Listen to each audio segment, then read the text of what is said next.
अस्सलाम वालेकुम students, hopefully आप सब ठीक ठाक होंगे। अच्छा जी स्टूडेंट्स, लास्ट टाइम हमने इम्प्लाइड अथॉरिटीज़ ऑफ पार्टनर्स कर लिया था। उसको बड़ी डिटेल में मैंने आपको एक्सप्लेन कर दिया था, जो कि लेक्चर नंबर 1 था हमारा। आज हमारा लेक्चर नंबर 2 है।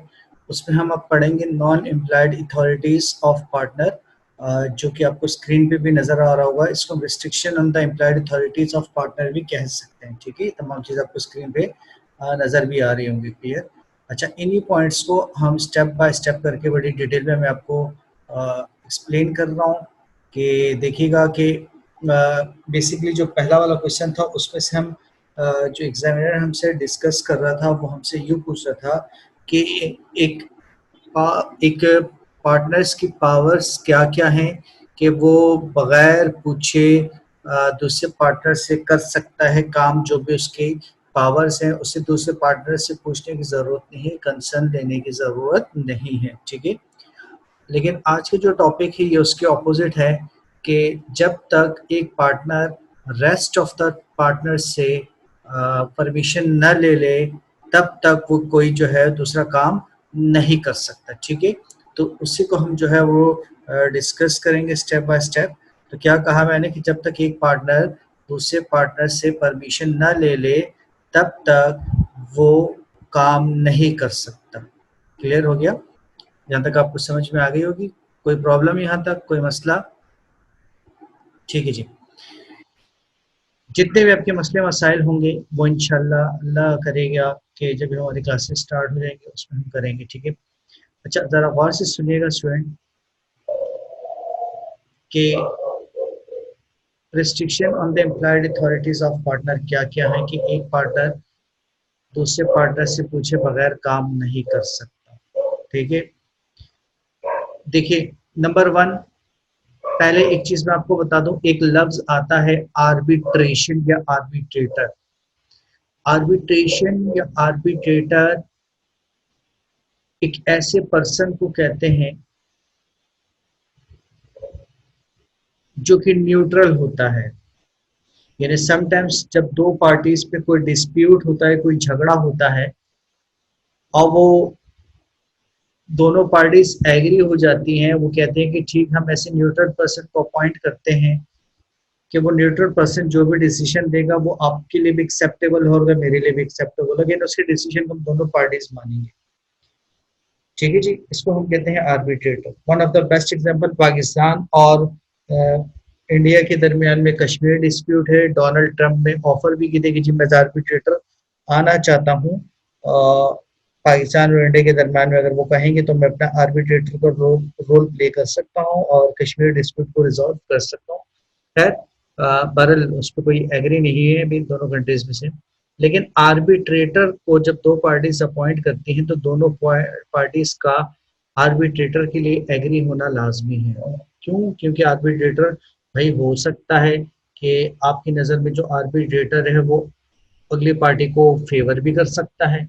तो इन खदशात की बिना पर, ग्राउंड्स पर फिर अगली पार्टी डिसएग्री हो जाती है आर्बिट्रेटर से। ठीक है, अब सपोज करें एक आपकी फर्म है, एक दूसरी फर्म है। आपकी फर्म का डिस्प्यूट है किसी दूसरी फर्म से किसी भी चीज के बारे में। ठीक है, पैसों वैसों के बारे में। आप में से एक पार्टनर चला जाता है और एक आर्बिट्रेटर को अपॉइंट करता है आप लोगों से पूछे बगैर। तो कानून कहता है कि उस पार्टनर को इस चीज की परमिशन नहीं है कि वो आप लोगों से पूछे बगैर किसी आर्बिट्रेटर को अपॉइंट कर दे। ठीक है, मतलब उसको कोई परमिशन नहीं है कि वो आप लोगों से पूछे बगैर किसी आर्बिट्रेटर को अपॉइंट कर दे। हो सकता है कि ये जो पार्टनर जिसने आर्बिट्रेटर अपॉइंट किया, इसकी नज़र में वो आर्बिट्रेटर एक अच्छा पर्सन था, लेकिन आपकी नज़र में वो एक अच्छा पर्सन नहीं था। आपका पता है कि उस फर्म से जिससे आपका डिस्प्यूट है, इस आर्बिट्रेटर के उससे बड़े अच्छे ताल्लुकात है, और वो ये भी हो सकता है कि ये जो डिसीजन है वो आपके फेवर में नहीं बल्कि उनकी फेवर में दे दे। तो दैट्स वाई कानून कहता है कि जब तक तमाम पार्टनर एग्री ना हो जाए तो कोई भी पार्टनर किसी भी आर्बिट्रेटर को अपॉइंट नहीं कर सकता। ये पहला पॉइंट है। दूसरा पॉइंट, कानून कहता है कि पार्टनर ये काम भी बगैर परमिशन के नहीं कर सकता, यानी जब तक दूसरे पार्टनर से परमिशन ना ले ले, उनकी कंसेंट, उनकी रजामंदी ना ले ले, तब तक वो ये काम भी नहीं कर सकता। ठीक है,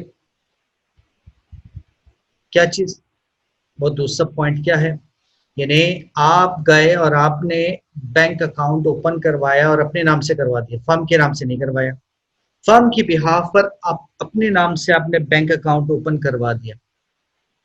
अब जितनी भी ट्रांजैक्शंस होगी, जितना भी पैसा आएगा, वो किसके अकाउंट में आएगा भाई, वो तो आपके अकाउंट में आएगा, और पता चला आप फ्रॉड करके भाग गए। तो कानून कहता है नहीं, फर्म की बिहाफ पर आप अपने नाम से अकाउंट, बैंक अकाउंट नहीं खुलवा सकते। ठीक है, दो पॉइंट्स हो गए। फिर कानून ये कहता है कि सपोज करें आप लोगों ने किसी फर्म पे केस किया हुआ है कि जी इस फर्म ने हमारा तकरीबन 2 मिलियन 20 लाख रुपए देना है। ठीक है जी, केस चल रहा है, आप में से एक पार्टनर चला जाता है और अदालत में कहता है कि जी हमने जो सूट फाइल किया है, सूट कहते हैं केस करना, मुकदमा करना कानून की लैंग्वेज में, मैं उसको विड्रॉ कर रहा हूं, मैं उस केस को खत्म कर रहा हूं। कानून कहता है भाई जब तक तमाम पार्टनर एग्री ना हो जाएं मुकदमा खत्म करने के लिए, केस खत्म करने के लिए, तब तक आप उस सूट को विड्रॉ नहीं कर सकते। यानी इन शॉर्ट आपको पार्टनर से परमिशन लेने की जरूरत होगी।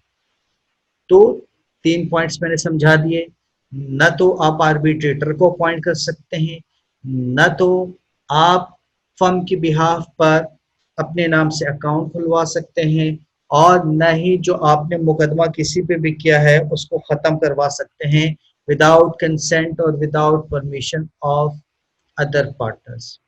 अच्छा जी, चौथा पॉइंट कानून कहता है आप ये काम भी नहीं कर सकते कि अगर आप पे किसी ने मुकदमा किया हुआ, आपकी फर्म पे किसी ने मुकदमा किया हुआ झूठा कि जी आप लोगों ने उनके पैसे देने, आप पे लाइबिलिटीज है, आप में से एक पार्टनर कोर्ट में चला जाता है और एडमिट करता है कि सर यस, ये जो फर्म बात कर रही है सही कर रही है और हमें इनका पैसा देना है, तो कानून कहता है ये भी आप नहीं कर सकते जब तक तमाम पार्टनर्स एग्री नहीं होंगे, तो भी आप ये काम नहीं कर सकते, आपको हम परमिशन नहीं देंगे। ठीक है जी, ये होगा 4 पॉइंट्स हो गए। फिर कानून कहता है कि ये भी आपके पास पावर नहीं है कि आप फर्म की बिहाफ पर फर्म के लिए कोई भी इमूवेबल या मूवेबल प्रॉपर्टी खरीदें। ठीक है, इमूवेबल, सॉरी मूवेबल खरीद सकते हैं, इमूवेबल नहीं खरीद सकते। जैसे प्लॉट, बिल्डिंग, जिसको जो जमीन के साथ अटैच होगी, इस किस्म की प्रॉपर्टीज आप फर्म के लिए नहीं खरीद सकते, और नहीं इमूवेबल प्रॉपर्टी ना खरीद सकते हैं और न ही बेच सकते हैं।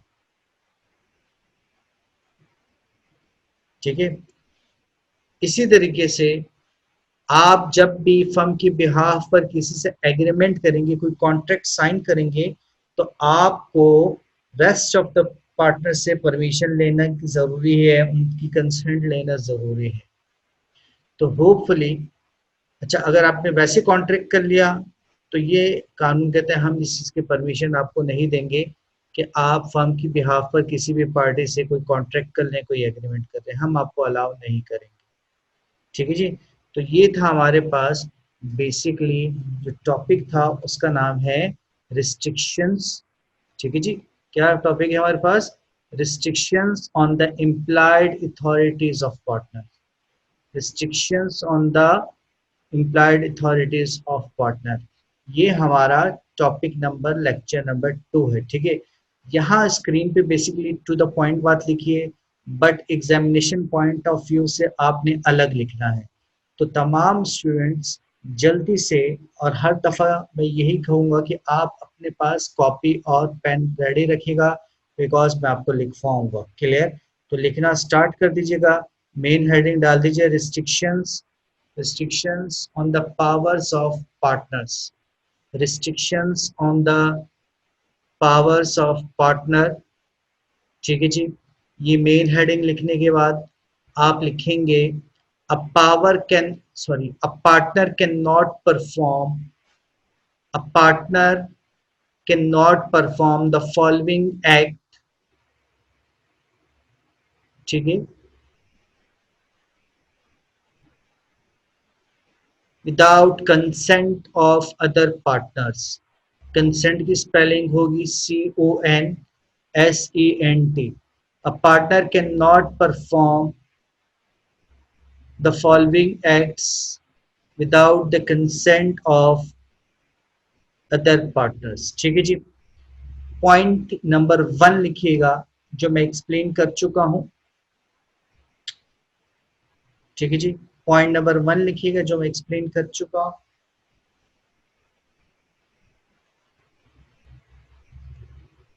जल्दी से पॉइंट नंबर 1 लिखवा रहा हूं. अच्छा, अब गौर से सुनिएगा. पॉइंट नंबर 1 है to submit, SUBMIT, to submit a dispute relating to the business of the firm. To submit a dispute relating to the business of the firm for arbitration. For arbitration. To submit a dispute relating to the business of the firm for arbitration. For arbitration. ठीक है जी. Point number 2 लिखिएगा to open a bank account, to open a bank account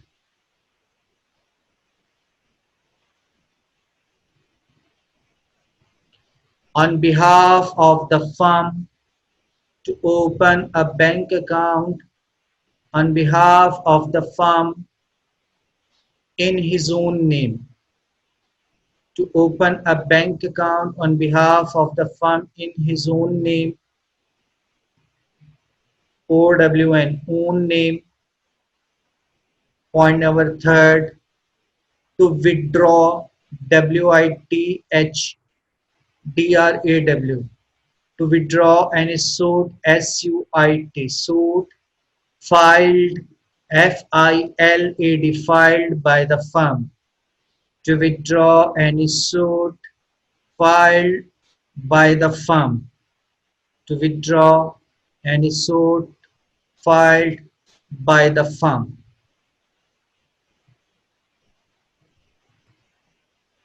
ठीक है जी. उसके बाद point number 5 लिखिएगा, sorry point number 4 लिखिएगा. To admit any liability, टू admit any liability in a suit against the firm,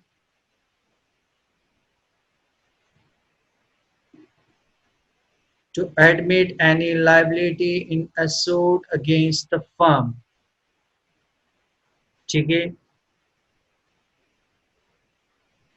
point number 4 तक लिखवा दिया मैंने. पॉइंट नंबर 5 लिखिएगा.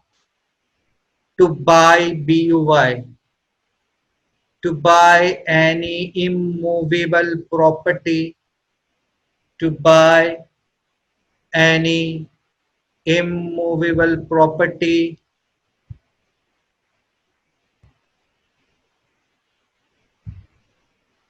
for the firm, for the firm, to buy any immovable property for the firm. और last point लिखिएगा. to make an agreement, to make an agreement with others on behalf of the firm, to make an agreement with others on behalf of the firm. ठीक है जी. तो ये हमारे पास था बेटा restrictions on employed authorities of partners पे. Clear.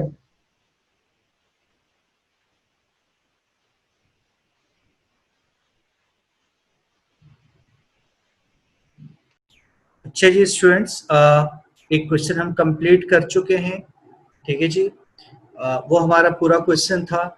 आज का जो हमारा उसी के साथ कंटिन्यू में दूसरा क्वेश्चन है, उस क्वेश्चन का नाम है, ज़रा बेटा आप तमाम स्टूडेंट्स जो है वो क्वेश्चन लिख लें। मैं क्वेश्चन लिखवा देता हूँ ताकि आपको बाद में प्रॉब्लम ना हो। क्वेश्चन लिखिएगा जल्दी से। Define minor partner, define minor partner, ठीक है जी।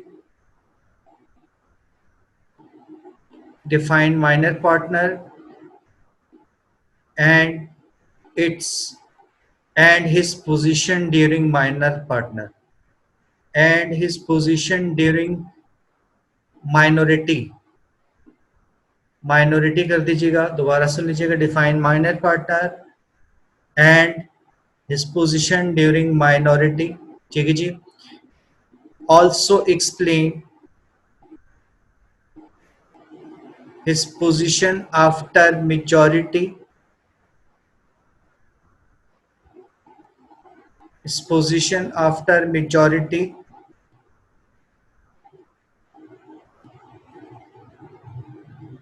ठीक है जी।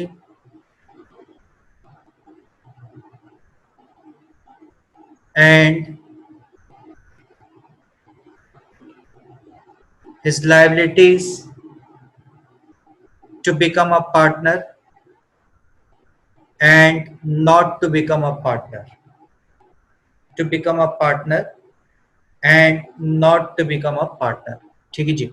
ये बेटा मैंने आपको पूरा क्वेश्चन लिखवा दिया। स्क्रीन पे आपको ये चार चीजें नजर आ रही होंगी, ठीक है।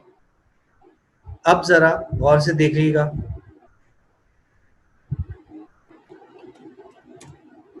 ठीक है, सवाल था माइनर पार्टनर क्या होता है। जब वो पार्टनर होता है तो उसकी पोजीशन बताइएगा। जब वो एज ऑफ मेजॉरिटी पे आ जाता है तो बताइएगा। फिर वो डिसाइड करता है कि वो पार्टनर रहना चाहता है या पार्टनर नहीं रहना चाहता। यानी एक सवाल में 5 चीजें आपको नजर आ रही होंगी। एक क्वेश्चन में 5 चीजें आपको नजर आ रही होंगी, ठीक है। 1 2 3 4 5, ठीक है। इन 5 चीजों को आपने बड़ा ब्रीफली एक्सप्लेन करना है। स्टूडेंट गौर से सुनिएगा। माइनर किसे कहते हैं? माइनर एक ऐसे पर्सन को कहते हैं कि जिसकी एज 18 साल से कम होगी। क्या कहा मैंने? माइनर एक ऐसे पर्सन को कहते हैं कि जिसकी एज लेस देन 18 ईयर्स होगी। और तमाम लोग जिनकी उम्र 18 साल से कम होती है उनको हम क्या कहते हैं? माइनर। अब कानून कहता है कि वो तमाम लोग जिनकी उम्र 18 साल से कम है उनसे कॉन्ट्रैक्ट नहीं किया जा सकता। वो लोग इस कॉन्ट्रैक्ट के लिए इनकॉम्पिटेंट होते हैं। जिस तरीके से अभी आप लोगों का ग्रेजुएशन नहीं हुई है तो मैं ये पूछ सकता हूँ कि जी आप लोग क्या मास्टर में एडमिशन ले सकते हैं? तो आंसर आएगा नो, बिकॉज अभी तक आपका ग्रेजुएशन ही कंप्लीट नहीं हुआ। तो इसी तरीके से माइनर जब तक 18 ईयर से लेस है तो वो किसी कॉन्ट्रैक्ट के लिए कॉम्पिटेंट नहीं है, एलिजिबल नहीं है। कॉम्पिटेंट और एलिजिबल का मतलब सेम ही, ठीक है। ये अंदर बात क्लियर हो गई? अच्छा, कानून कहता है कि ऐसा शख्स जिसकी उम्र 18 साल से कम है वो किसी कॉन्ट्रैक्ट के लिए एलिजिबल नहीं है, वो किसी कॉन्ट्रैक्ट में नहीं आ सकता। लेकिन इसी तरीके से एक शख्स जो 18 साल से कम है जिसको माइनर कहेंगे वो पार्टनरशिप के कॉन्ट्रैक्ट में भी नहीं आ सकता। वो पार्टनरशिप एग्रीमेंट भी नहीं कर सकता अदर पार्टनर से। लेकिन कानून यहाँ पे कहता है कि अगर तमाम पार्टनर्स एग्री हैं उसको पार्टनर बनाने के लिए और उसके गार्डियंस हैं यानी उसके सरपरस्त हैं, तो फिर गार्डियंस उस माइनर के बिहाफ पे साइन करेंगे और तमाम पार्टनर्स अगर एग्री हो जाते हैं तो फिर वो शख्स माइनर एज अ पार्टनर बन सकता है। तो फिर ये शख्स क्या बन सकता है? पार्टनर बन सकता है। क्लियर हो गया? ठीक है जी। अच्छा, अब ये पार्टनर बन गया, कितने तरीकों से पार्टनर बन सकता है कि तमाम पार्ट, वैसे तो नहीं बन सकता, लेकिन कानून कहता है कि अगर तमाम पार्टनर्स एग्री और इसकी गार्डियन है तो जाहिर सी बात है वो साइन खुद नहीं करेगा, उसकी गार्डियन साइन करेंगे तो वो पार्टनर बन सकता है। अब जब वो पार्टनर बन गया तो वो क्या कुछ कर सकता है, तो उसके लिए उसने पूछा आपसे पोजीशन ड्यूरिंग माइनॉरिटी। जब वो पार्टनर बन गए तो उसके पास क्या राइट्स हैं या क्या ड्यूटीज हैं वो हमसे पूछ रहा है। तो बेटा पहला तो उसका राइट ये है कि जो भी प्रॉफिट होगा जो उसने डिसाइड किया होगा पार्टनर्स के साथ वो उसको मिलेगा। ठीक है, जो भी प्रॉफिट डिसाइड है वो उसका राइट है कि वो पार्टनर्स से फर्म से अपना प्रॉफिट हासिल करेगा जो एग्रीमेंट हुआ है, जितना भी उसने डिसाइड हुआ होगा। दूसरा उसका क्या हक बनता है, जो फर्म की अकाउंट्स की बुक है वो उनकी इंस्पेक्शन कर सकता है, उसकी कॉपीज ले सकता है।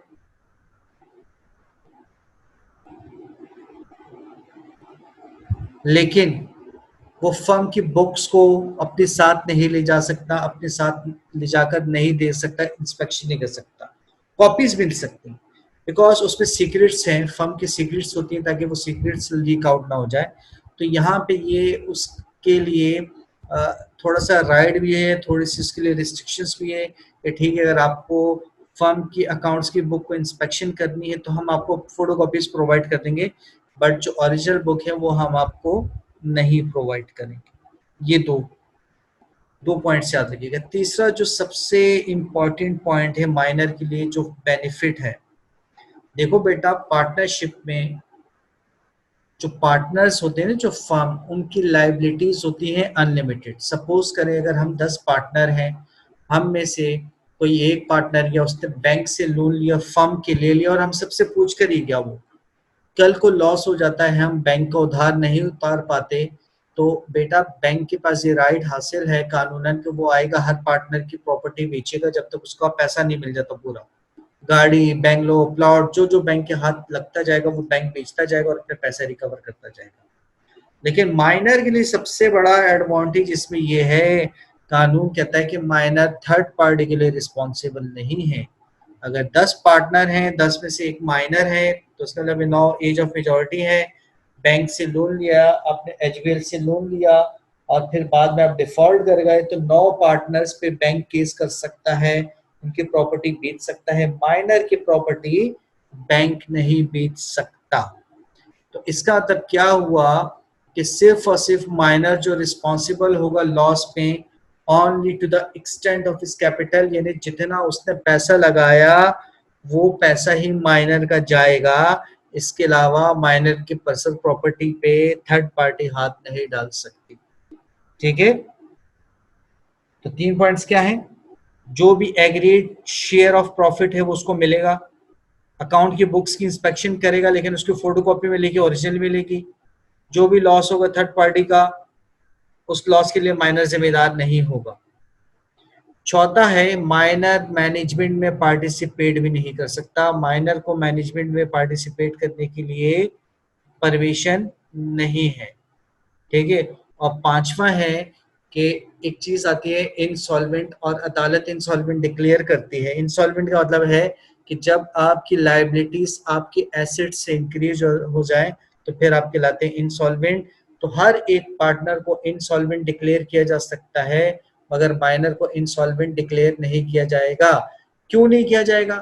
बिकॉज इसलिए नहीं किया जाएगा, गौर से सुनिएगा, आपकी लाइबिलिटीज आपके एसेट से इंक्रीज हो जाए इसका मतलब है आपने किसी और से कॉन्ट्रैक्ट किया है, जब भी तो आप पे लाइबिलिटीज आई। लेकिन माइनर तो किसी और से कॉन्ट्रैक्ट कर ही नहीं सकता, तो इसलिए उस पर क्या लाइबिलिटीज आनी और क्या उसकी लाइबिलिटीज एसेट से इंक्रीज होनी है। सो देयरफॉर कोर्ट कहता है ये टेक्निकल पॉइंट है, हम माइनर को इंसॉल्वेंट डिक्लेयर नहीं कर सकते और माइनर इंसॉल्वेंट डिक्लेयर नहीं होगा। तो ये था आपको जो मैंने क्वेश्चन लिखवाया उस क्वेश्चन नंबर 2 का आंसर। ठीक है, अच्छा अब ये क्या है, position after, sorry,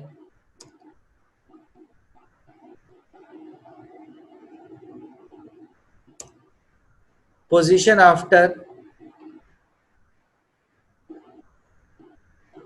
majority. Third point में दोबारा लिख देता हूं यहाँ पे,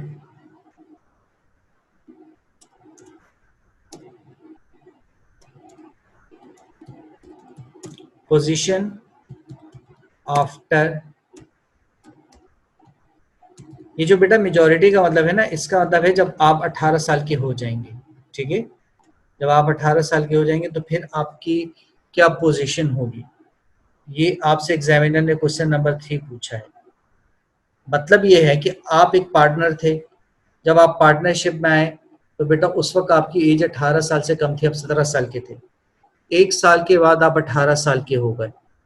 अब कानून कहता है कि बेटा अब आपने डिसाइड करना है whether you want to continue the firm और whether you want to leave the firm, ठीक है। तो कानून कहता है कि जब आप 18 साल के हो गए तो 18 साल के बाद आपके पास 6 महीने का टाइम है। कितने महीने का टाइम है? 6 महीने का। आप 18 साल के हो गए, 6 महीने के अंदर अंदर आपने फर्म को बताना होगा, अपने पार्टनर्स को बताना होगा कि आप उनके साथ कंटिन्यू करना चाहते हैं या कंटिन्यू नहीं करना चाहते, ठीक है। आपने उनको नोटिस देना है। अगर 6 महीने गुजर जाते हैं, आप खामोश रहते हैं, तो कानून कहता है हम ऑटोमेटिकली एज्यूम करेंगे, हम ऑटोमेटिकली एज्यूम करेंगे कि आप उनके पार्टनर हैं और आप कंटिन्यू कर रहे हैं। आपको खामोश नहीं रहना चाहिए, यस और नो में जवाब देना चाहिए। अगर आप खामोश रहे तो ऑटोमेटिकली लॉ एज्यूम करेगा कि आप उनके क्या हैं, पार्टनर हैं, ठीक है जी। अच्छा, आप सपोज करें डिसाइड कर देते हैं कि आप पार्टनरशिप में कंटिन्यू करना चाहते हैं, तो अब वो चौथा क्वेश्चन आ गया। जब आप कंटिन्यू करना चाहेंगे अब आप पे क्या जिम्मेदारी आएंगी, क्या राइट्स होंगी, क्या ड्यूटीज होंगी। तो पहली जो लायबिलिटी अब आप पे आएगी बेटा, आप पे लायबिलिटी बिल्कुल इसी तरीके से आ जाएगी कि जिस तरीके से एक एज ऑफ मेजॉरिटी पर आती है। जिस तरीके से आप पे लायबिलिटीज पहले कम थी, अब चूंकि आप एज ऑफ मेजॉरिटी पे आ गए, तो जिस तरीके से अदर पार्टनर्स पे लायबिलिटीज है, अब आप भी उसी तरीके से लायबल हो जाएंगे। अब आपको माइनर वाले मजे नहीं मिलेंगे, ठीक है। जो माइनर वाली रिलैक्सेशन थी, फ्लेक्सिबिलिटी थी, वो आपको नहीं मिलेगी। तो पहला तो आप पे ही आ जाएगा। अच्छा, फिर दूसरा वो कहता है कि ड्यूरिंग माइनॉरिटी आप इस थर्ड पार्टी के लिए रिस्पॉन्सिबल नहीं थे, जो मैं अभी बता चुका हूँ। लेकिन कानून कहते हैं जब आप डिक्लेयर कर देंगे, ठीक है, कि आप पार्टनरशिप में आना चाहते हैं, तो फिर अब आप थर्ड पार्टी के लिए भी रिस्पॉन्सिबल हो जाएंगे। यानी थर्ड पार्टी से अगर फर्म ने लोन लिया और डिफॉल्ट कर जाते हैं, तो उस थर्ड पार्टी के नुकसान के लिए आप भी जिम्मेदार हो जाएंगे, चूंकि अब आप 18 साल से अबव हैं और आप कंटिन्यू कर रहे हैं फर्म को। तो कानून कहता है अब उसके लिए आप भी जिम्मेदार हैं, आपसे भी पैसा रिकवर होगा, ठीक है जी। फिर कानून कहता है, ये बड़ा इंपॉर्टेंट पॉइंट है, कि देखें आपको प्रॉफिट वैसे ही मिलेगा जैसे माइनॉरिटी में मिलता है, ठीक है। अगर आप खामोश रहते हैं, नहीं बताते, आप पार्टनर में आ जाते हैं, कानून के तहत हम तो सपोज करेंगे आप पार्टनरशिप में आ चुके हैं, एज ऑफ मेजॉरिटी में आ चुके हैं, लेकिन प्रॉफिट आपको जो मिलेगा ना वो माइनर वाले ही मिलेगा। तो इसीलिए कानून कहता है कि फॉरन अपने एग्रीमेंट में क्या करो, चेंज करो। अब आप कहेंगे मैं माइनर नहीं रहा, मैं एज ऑफ मेजॉरिटी में आ गया, लिहाजा मेरा जो प्रॉफिट का शेयर है वो भी क्या होगा, इंक्रीज होगा।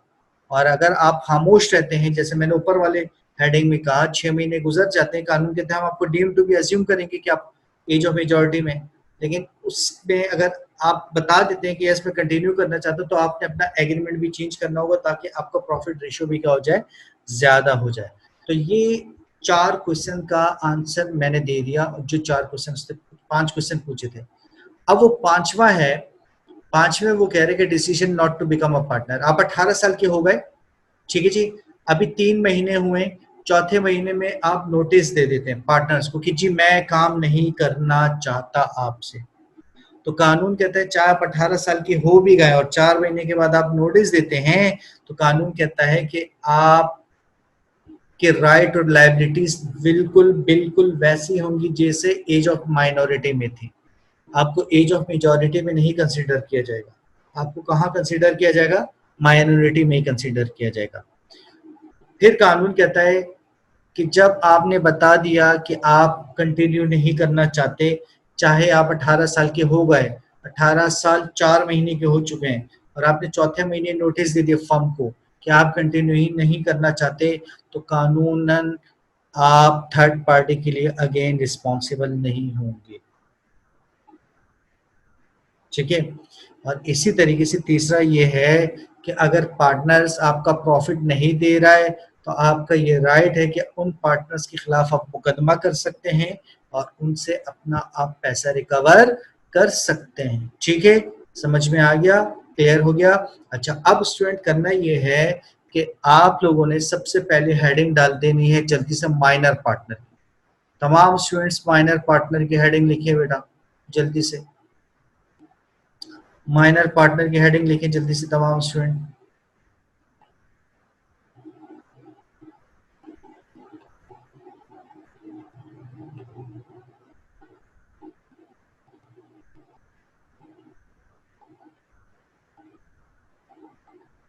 जल्दी से लिखिए बेटा।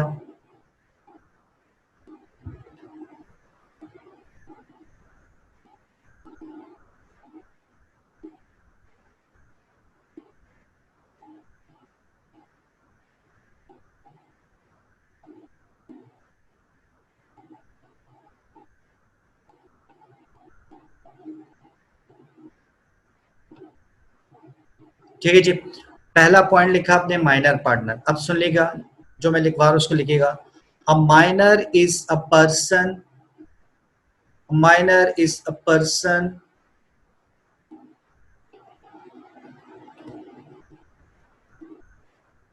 whose age is less than 18 years.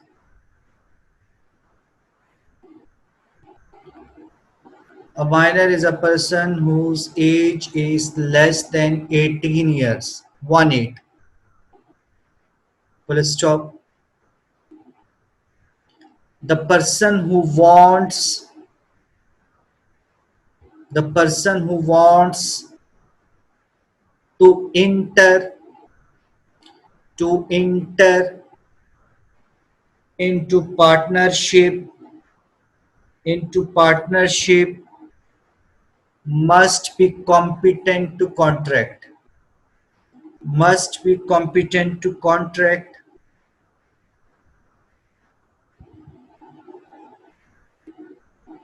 Full stop. As a minor is not competent to contract, as a minor is not competent to contract,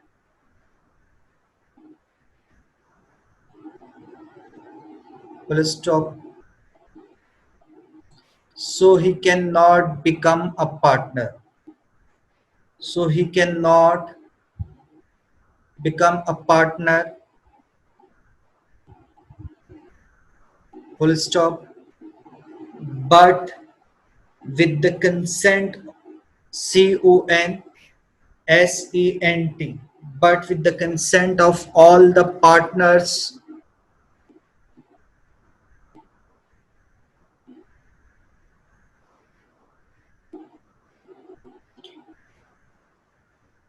and on the behalf of guardians,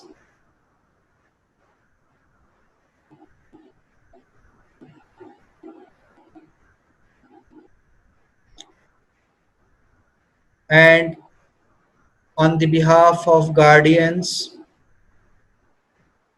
he may be admitted to the benefit of partnership. He may be admitted to the benefit of partnership. Clear. इसके बाद second वाली heading लिख लीजिएगा जो आपको screen पे नजर आ रही है। Position during minority.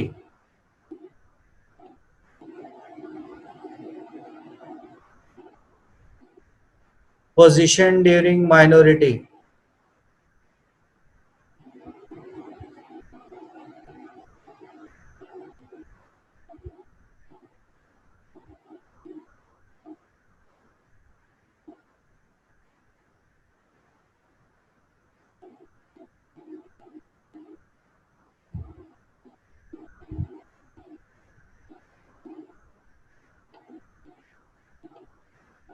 position during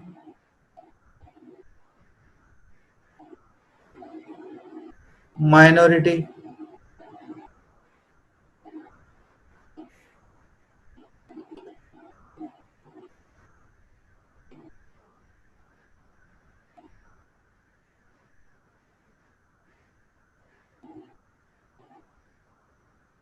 ठीक है जी, लिखिएगा the right and liabilities of minor, the right and liabilities of a minor during minority are as under। ठीक है बेटा, ये जो मैं लिखवा रहा हूँ एग्जामिनेशन पॉइंट ऑफ व्यू से लिखवा रहा हूँ, तो सोच समझ के लिखिएगा। ठीक है, पॉइंट नंबर 1 लिखिएगा, मैं दोबारा रिपीट कर रहा हूँ, the right and liabilities of a minor during minority are as under. Point number 1 लिखिएगा, he has a right to receive his agreed share, he has a right to receive his agreed share of profit।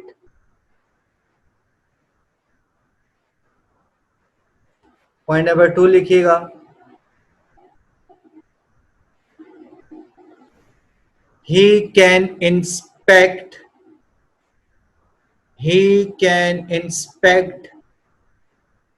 and take copies of the accounts, but not the books of the firm, but not the books of the firm।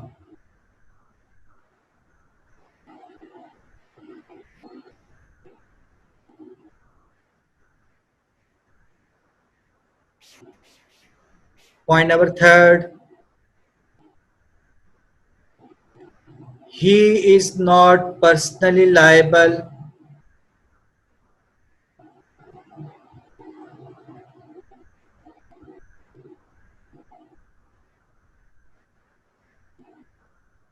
for the debts of the firm, DEBTS, debts of the firm for the third party, HPL bank वगैरह जैसे हमने example दी थी। Point 4 लिखिएगा,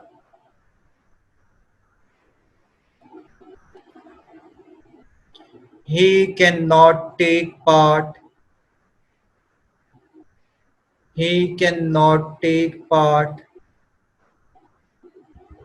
in the management of the business, he cannot take part in the management of the business।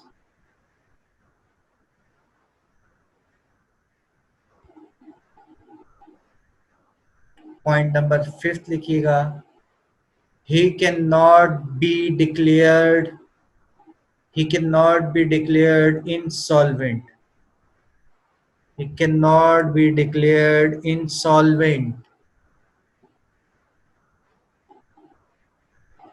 ठीक है जी। अब heading आप लोगों ने लिखनी है, जो स्क्रीन पे आप लोगों को नजर आ रही होगी, पोजीशन आफ्टर मेजॉरिटी। जब वो 18 साल का होगा तो क्या करना है, पोजीशन आफ्टर मेजॉरिटी की हेडिंग लिखने के बाद आप लिखिएगा, गौर से सुने, the minor must decide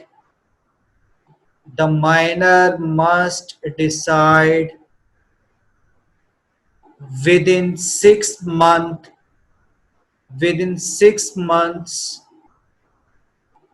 whether he will continue in the firm, or leave it,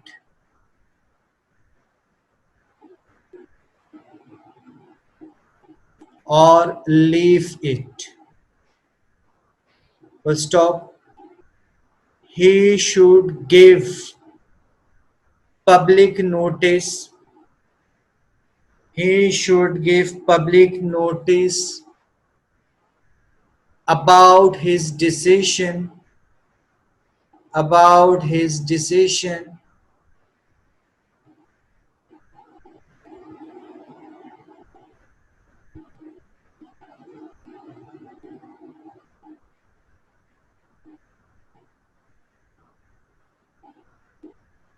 Full stop. If he fails to do so, if he fails to do so,